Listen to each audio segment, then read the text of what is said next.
Good morning, જય શ્રી કૃષ્ણ. કેમ છો મિત્રો? હમણાં એક સબસ્ક્રાઈબરને એવો મેસેજ હતો કે આ મહિનામાં તમે સુરત વેકેશનમાં ગયા તો તમારો કોઈ વિડીયો નથી આવ્યા. તો મિત્રો એ હું જણાવવા માગું છું કે મારી ફેમિલી સાથે એક દુઃખદ ઘટના ઘટી છે. અચાનક જ મારા મોટા ભાઈનું હાર્ટ એટેકથી મૃત્યુ થઈ ગયું છે.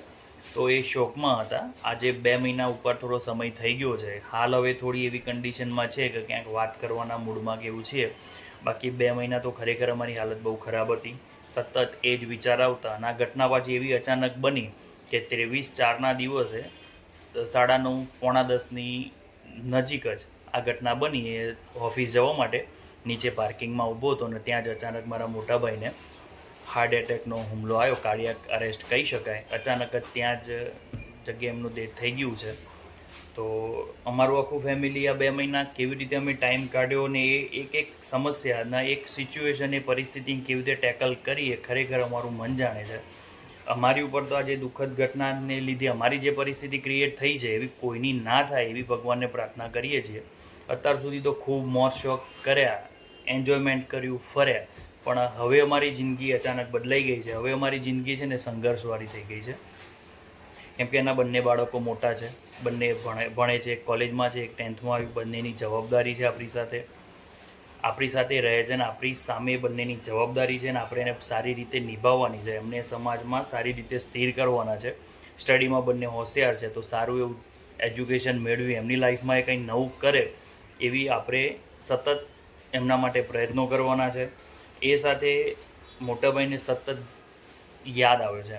એકલા પડીએ ને તરત આપણા મગજમાં એ જ વિચાર આવે છે કે અને અમે આ સારું એવું વિચારતા હતા કે હમણાં વેકેશન પડશે, સુરત જશું, ભાઈ જોડે રહેશું, મોજ કરશું. અને વેકેશન પડવાના થોડા દિવસની જ વાર હતી અને મારા ભાઈને આવું થઈ ગયું. ખરેખર યાદ કરીએ ને તો હજુ આંખમાંથી આંસુ આવે છે. એટલું રડ્યા છીએ, એટલું એને યાદ કર્યો છે કે હવે તો છે ને આંખમાંથી આંસુ એ સુકાઈ ગયા. હવે તો આપણે રડીએ નથી શકતા.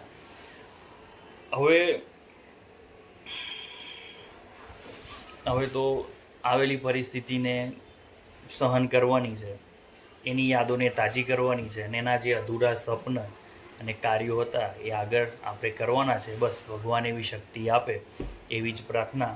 અને તમને બધાને આ જણાવવા માટે મેં આજે વિડીયો બનાવ્યો છે. અને હવેથી રેગ્યુલર વ્લોગિંગ કરવાની ઈચ્છા છે તો પ્લીઝ સપોર્ટ કરજો.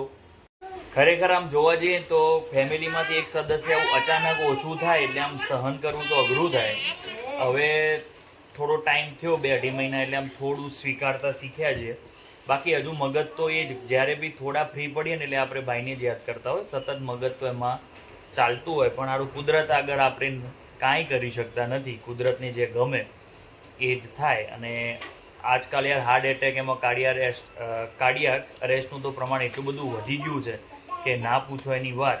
માણસ એટી ટાઈમ ત્યાં જ ઓફ થઈ જાય છે. એટલે દવાખાને બી આપણે પહોંચી શકતા નથી.